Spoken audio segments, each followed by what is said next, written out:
Hello বন্ধুরা, কেমন আছো সবাই? আচ্ছা, তোমরা যে ফোন ব্যবহার করে থাকো, তোমরা কি ফোন সম্বন্ধে সব কথা জানো? মানে ফোন কে আবিষ্কার করেছে, বা ফোন কত সালে আবিষ্কার করা হয়েছে, বা ফোন প্রথম দিকে কেমন ছিল, ইত্যাদি ইত্যাদি। হ্যাঁ জানি, তোমাদের মধ্যে অনেকেই জানো, কিন্তু যারা জানে না তাদের জন্য এই ভিডিওটা। চলো তাহলে ভিডিওটা শুরু করা যাক।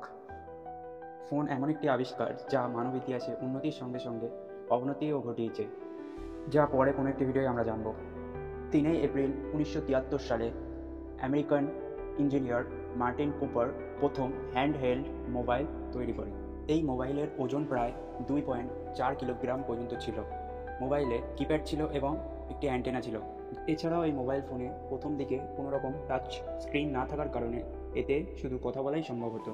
এই মোবাইল ফোনে আনুষ্ঠানিক কোনো নামকরণ না করা হলেও মার্টিন কুপার এই মোবাইলটিকে মোটোরোলা ডায়নাট্যাক নাম দিয়েছিলেন। মার্টিন কুপারকেই আধুনিক হ্যান্ডহেল্ড সেলফোনের জনক বলা হয়। মার্টিন কুপারের আবিষ্কৃত এই সেলফোন আস্তে আস্তে আরও উন্নতির দিকে যেতে শুরু করে, যার ফলস্বরূপ 1992 সালে মার্কিন যুক্তরাষ্ট্রের নিউ ইয়র্ক শহরের একটি কোম্পানি IBM প্রথম স্মার্টফোন আবিষ্কার করে, যার নাম দেওয়া হয় সাইমন পার্সোনাল কমিউনিকেটর। বৈশিষ্ট্য হিসাবে এই ফোনে কিপ্যাড সহ টাচ স্ক্রিন ছিল এবং ক্যামেরা ছিল না।